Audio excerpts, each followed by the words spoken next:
अस्सलाम वालेकुम, welcome to operation तज्ज़िया विद शारिक मकबूल। नाज़रीन, आज 12 अप्रैल 2023 और वेडनेसडे का दिन हो चुका है।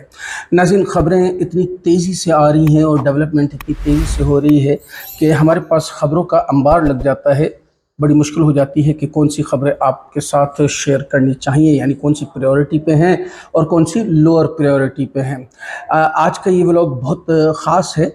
आपसे गुजारिश है कि ये पूरा देखिएगा ताकि कोई ख़बर मिस ना हो। आज की वीडियो में हम शामिल करेंगे सबसे पहले ख़बर, जो कि वज़ीर आज़म आज़ाद कश्मीर तनवीर इलियास साहब को नाअहल कर दिया गया है। इसके बारे में आपको बताएंगे कि उनको नाअहल क्यों किया गया है और उससे रिलेटेड कुछ बयानात भी आपके साथ शेयर करेंगे। फिर जो दूसरी सबसे बड़ी ख़बर है कि काजी फ़ायज़ ईसा साहब जो नेशनल असेंबली में शिरकत की उन्होंने, उसके हवाले से क्या क्या कॉन्सिक्वेंसेस हुए, किस किस ने क्या क्या अपना रद्द अमल दिया, ये आपके साथ शेयर करेंगे। और लतीफ़ खोसा साहब ने क्या कुछ गंवा दिया और किस चीज़ के पीछे ये गंवाया है, बड़ी अहमियत रखती है ये बात। और कुछ बयानात शेयर करेंगे। हबीब अकरम साहब जो एक सहाफ़ी हैं, मेरे बड़े फेवरेट हैं, बड़ा अच्छा बोलते हैं, बोलने का अंदाज़ बहुत अच्छा है। फिर सुहेल वड़ाइच साहब, इनका भी एक अपना अलग ही अंदाज़ है। तो ख़बरों का सिलसिला शुरू करते हैं कि मुज़फ़्फ़राबाद वज़ीर आज़म आज़ाद कश्मीर तनवीर इलियास को तौहीन अदालत के मुर्तकिब पाए गए हैं और इसी वजह से उनको नाअहल कर दिया गया। मुज़फ़्फ़राबाद हाई कोर्ट के फुल कोर्ट ने वज़ीर आज़म आज़ाद कश्मीर को नाअहल करार दे दिया। अब ये तौहीन अदालत इन पे क्यों लगा? क्योंकि इन्होंने अपनी एक स्पीच में अदालत के बारे में, यानी उनके कुछ एक फ़ैसला था जो कि सऊदी अरब से इनको 5 अरब रुपए का एक बेल पैकेज मिला था कश्मीर को, और उस पे किसी ने इस पे स्टे ऑर्डर ले लिया था और वो उस स्टे ऑर्डर के हवाले से उन्होंने कुछ बात की। ठीक है, मैं इसके हक़ में नहीं हूँ कि उन्होंने सही बात की, लेकिन अमूमन ये देखा गया है कि जो भी मकसदी के तौहीन अदालत का मुर्तकब होता है और वो अगर अनकंडीशनल माफ़ी मांग लेता है तो फिर उसको रियायत दी जाती है, और स्पेशली वज़ीर आज़म के लेवल का बंदा हो तो फिर तो रियायत मिलनी भी चाहिए। लेकिन उनको किसी किस्म की कोई रियायत नहीं दी गई और उनको मुर्तकब पाके और उनको फिर नाअहल कर दिया गया। अब उनके पास एक चांस है कि आज़ाद कश्मीर की जो सुप्रीम कोर्ट है उसमें वो अप्लाई करेंगे, जो कि अप्लाई कर भी दिया है, और उनको 2 हफ़्ते का टाइम दिया गया है, यानी 2 हफ़्ते के बाद उनके केस पे एक कार्रवाई शुरू होगी या केस एज सच शुरू होगा। आपके साथ कश्मीर के हवाले से ही एक बयान शेयर करेंगे। राजा फ़ारूक हैदर ख़ान साहब, जो कि फॉर्मर प्राइम मिनिस्टर हैं आज़ाद कश्मीर के, उन्होंने एक बयान दिया है और बयान है बाजवा साहब के हवाले से कि जनरल बाजवा हमसे यकजहती का इजहार करता था, लेकिन अंदर से हम कश्मीरियों की जड़ें काटता रहता था।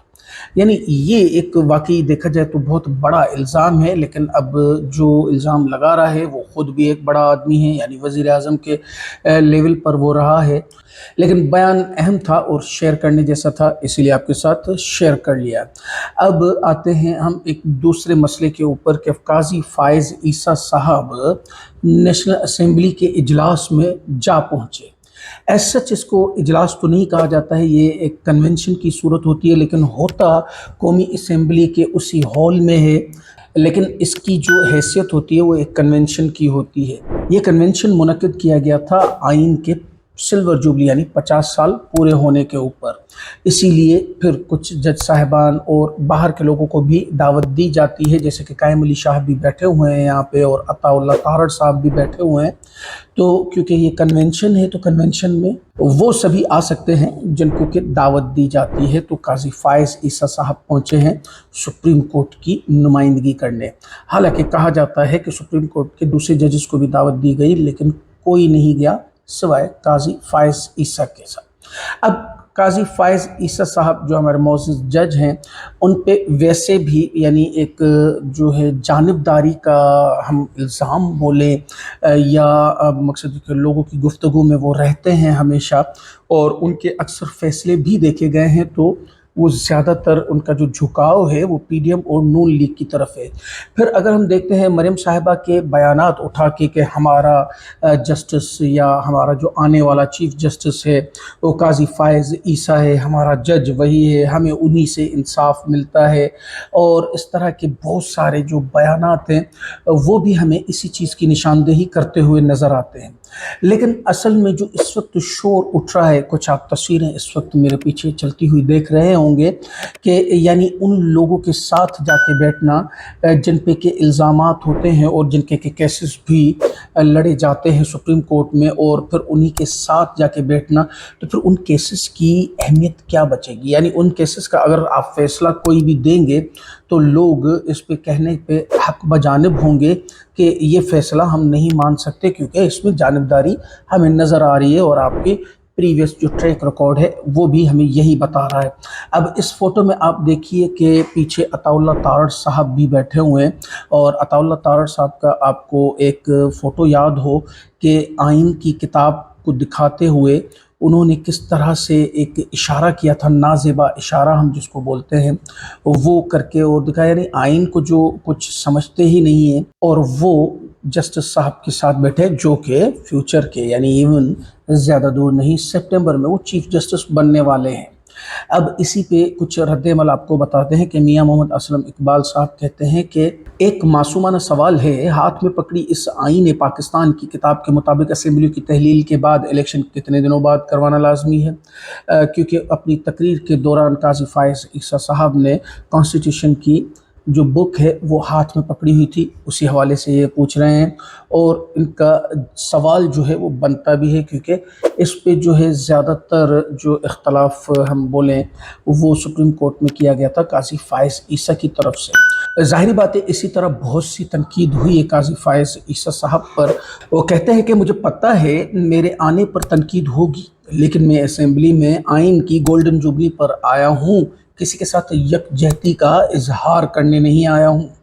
आगे कहते हैं कि मेरी मौजूदगी में सियासी बातें हुई हैं, इनसे मुत्तफिक नहीं हूँ। असल में ज़्यादातर जो जय्यद सहाफ़ी हजरात हैं या इवन जो उस सियासतदान हैं वो भी यही कह रहे हैं कि अगर आप मुत्तफिक नहीं थे तो आप वॉकआउट कर जाते, जैसे कि बहुत से और लोगों ने भी इन तकारीर के बाद वॉकआउट कर लिया था। आगे कहते हैं जस्टिस काजी फायज़ ईसा साहब के ये बाइस हैरत है कि बाज़ लोगों को एतराज़ है कि मैं कहाँ बैठा था या मैं आइन की याद मनाने की तकरीब में शिरकत क्यों की। लोगों के मुंतखब नुमाइंदे एहतराम के मुस्तहिक है, तमाम पाकिस्तानियों की निजात आइन की पाबंदी में है।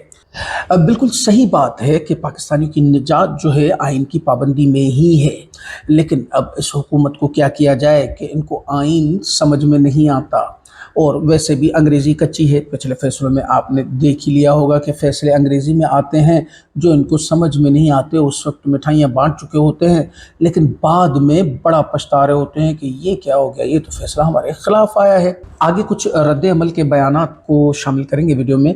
एतजाज़ एहसन साहब फरमाते हैं कि हुकूमत की जानिब से जस्टिस काजी फायज़ ईसा को बुलाकर ये तासुर देना कि इनका एक ग्रुप है और वो ग्रुप हुकूमत के साथ है, ये पूरी सुप्रीम कोर्ट के लिए शर्मिंदगी और हजीमत का बायस बन सकता है।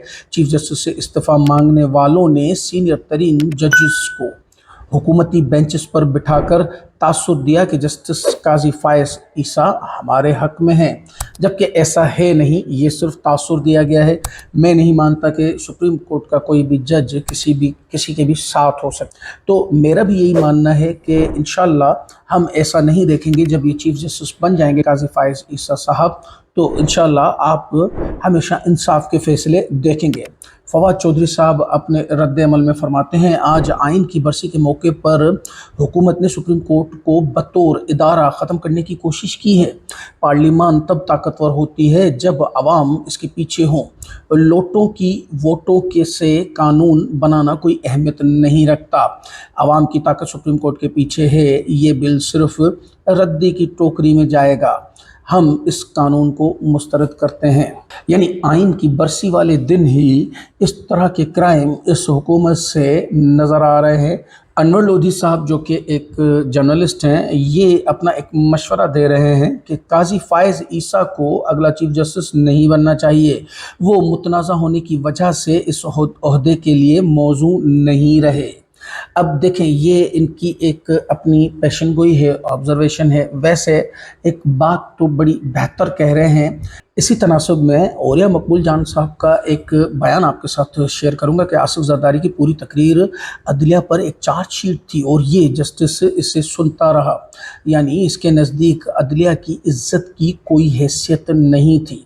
किसी महज़ब मुल्क में ऐसे शख्स को दोबारा अदालत की कुर्सी पर बैठने न दिया जाता, लेकिन हमारे मुल्क में इस चीज़ की इजाज़त है, क्योंकि हमारे मुल्क में जब हुक्मरान ही आइन को और कानून को तोड़ेंगे तो फिर बाकी वाले नीचे क्या करेंगे। न्यूज़ में आगे बढ़ते हैं। खोसा साहब के हवाले से मैंने आपको बताया था कि खोसा साहब को कुछ सज़ा मिली है जो कि पार्टी को लगता है कि उनके खिलाफ है, तो पार्टी ने उनको ओहदे से हटा दिया है। खोसा साहब ने अपने पार्टी ओहदे की कुर्बानी दे दी, लेकिन आइन और कानून के साथ खड़े रहे, जिस पर वो तारीफ़ के मुस्तहिक हैं। उनको एक ओहदा जो कि बेनज़ीर के दौर में यानी मिला था और वो कल तक उनके पास था, लेकिन अब उनसे वो ओहदा वापस ले लिया गया है। अब ये क्यों हुआ है, आप थोड़ा सा इस पे देखिए, क्योंकि वो कंटिन्यूस इसी हक में बात किए जा रहे हैं जो कि पार्टी के ख़िलाफ़ जाती है कि इलेक्शन किसी भी तौर 90 रोज़ से आगे नहीं बढ़ सकते हैं। और इसी पादाश में अगर आप देखें कि मुस्तफ़ा नवाज़ खोखर, एतज़ाज़ अहसन और अब लतीफ़ खोसा साहब को पार्टी की तरफ से सज़ा मिली है, लेकिन इनकी अभी तक जो बेसिक रुकनीत है पार्टी में वो मुअत्तल नहीं हुई है। वीडियो के आखिर में कुछ बयानात शामिल करेंगे। जैसे कि मैंने बताया, हबीब अकरम साहब एक सहाफ़ी हैं, वो कहते हैं कि इमरान खान निज़ाम का मरकज़ बन चुके हैं। जब नौबत यहाँ तक आ जाए तो फिर मुल्क का निज़ाम इमरान खान के बगैर नहीं चल सकता। देखिए, इसमें कोई शक ही नहीं है कि इस वक्त इमरान खान निज़ाम का मरकज़ बन चुके हैं। यानी कौन सा ऐसा इदारा है या कौन सा ऐसा सियासतदान है और कौन सी ऐसी पार्टी है या कौन सी इलेक्शन है जो कि आप सोच सकते हैं कि इमरान खान के बग़ैर हो सकती है। हम तो यूँ कहते हैं कि तमाम के तमाम सियासतदान आप देख लें कि उनके बयानात जो दिन में अगर 10 बयानात दे रहे हैं तो उनमें से 9 बयानात इमरान खान के महवर में ही घूमते हैं। देखिए, इमरान खान को अगर आप थोड़ा इस वक्त अगर डिटेल में सोचें तो इमरान खान एक नज़रिया बन चुके हैं। यानी अब ज़िद जो अवाम की ज़िद बनने के बाद अब वो नज़रिया बन चुके हैं। जिस तरह के हम कह सकते हैं बिल्कुल कायदे आज़म साहब एक नज़रिया थे और वो नज़रिया आज तक चल रहा है। फिर उसके बाद जुल्फ़िकार अली भुट्टो साहब और अब इमरान खान, ये भले कितना भी इनकारी हों पीडीएम वाले, लेकिन अब वो नज़रिया बन चुके हैं। ठीक है, अभी नहीं मानेंगे, ये वही उसी तरह जुल्फ़िकार अली भुट्टो की तरह 20-25 साल के बाद ही मानेंगे कि वाकई इमरान खान कोई चीज़ था। सुहेल वड़ाइच साहब इमरान खान के हवाले से कुछ बात कर रहे हैं। हालांकि मैंने बताया था आपको कि सुहेल वड़ाइच साहब जो है उनका झुकाव ज़्यादातर नून लीग की तरफ रहता है, लेकिन अभी उन्होंने कुछ न्यूट्रल बयानात दिए हैं, मैं आपके साथ शेयर करना चाहता हूँ। कहते हैं कि इमरान खान जितने मकबूल हैं इसकी वजह से इलेक्शन डे को मैनेज नहीं किया जा सकता, इसीलिए हुकूमत और इस्टेब्लिशमेंट इलेक्शन कराने का रिस्क नहीं ले रहे। अब ये बात आप देखें, इसमें बहुत ही डिटेल्ड बात है। यानी इलेक्शन डे को हमेशा से लेकर पाकिस्तान में मैनेज ही किया गया है और अब इमरान खान इतने मकबूल हो चुके हैं कि इनकी जो इलेक्शन है और इलेक्शन डे को मैनेज करना पॉसिबल नहीं बचा। तो फिर वो लोग जो सिलेक्टेड की गर्दान लगाते थे, बेसिकली तो सिलेक्टेड वो खुद हैं। यानी आज तक वो लोग सिर्फ सिलेक्ट होकर ही आए हैं। इवन आखिरी में जिस असेंबली को वो इतना बुरा भला कहते थे, उसी असेंबली में वो वज़ीर आज़म बन के बैठ चुके हैं। अपने अगले बयान में सुहेल वड़ाइच साहब कहते हैं कि इमरान खान को पता है कि इलेक्शन न कराने का फ़ैसला सिर्फ हुकूमत का नहीं है, इस फैसले के पीछे इस्टेब्लिशमेंट भी है। इमरान खान इस्टेब्लिशमेंट और हुकूमत तो दोनों को शिकस्त नहीं दे सकते। इमरान खान की मकबूलियत कबूलियत के बग़ैर उन्हें कोई फ़ायदा नहीं देगी। ये कबूलियत है यानी इस्टेब्लिशमेंट की तरफ से, क्योंकि हमारे मुल्क का एक अजीब सा निज़ाम है कि भले आप कितने ही पॉपुलर क्यों न हों, आप बिल्कुल इलेक्ट होकर वज़ीर आज़म या इवन कोई भी बड़ा ओहदा ले सकते हैं, लेकिन इस्टेब्लिशमेंट की जब तक कबूलियत नहीं होगी तब तक आप इलेक्शन जीत भी नहीं सकते हैं। जीतना तो दूर की बात, करवाने का जो आप एक राइट रखते हैं या डिमांड करते हैं, वो डिमांड भी नहीं कर सकते हैं। आगे अपने एक और बयान में कहते हैं कि इमरान खान के पास मुज़ाकरात ही वाहिद रास्ता है।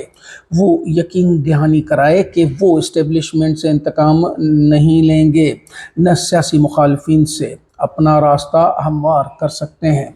अब ये ज़रा सा मुश्किल लगता है, स्पेशली ख़ान के हवाले से अगर बात करें। ख़ान ने कहा है, बारहा अपने मकसद तकरीरों में, बयानात में कहा है कि मेरे ऊपर पर्सनली जो कुछ भी हुआ, मैं उस चीज़ को माफ़ करने को तैयार हूँ और मैं उस पर कोई इंतकाम भी नहीं लूँगा। नहीं छोड़ूंगा तो उनको नहीं छोड़ूंगा जिन्होंने मुल्क का पैसा चोरी किया है और मुल्क को इन हालात में लेकर आए हैं। नाज़रीन, वीडियो का वक्त पूरा हुआ चाहता है। मिलते हैं अगली वीडियो में। क्या देखना और क्या सुनना चाहते हैं अपने कमेंट्स में हमें ज़रूर बताइए। चैनल को सब्सक्राइब करें, वीडियो को लाइक करें, अपने फैमिली और फ्रेंड्स के साथ शेयर करें। पाकिस्तान जिंदाबाद।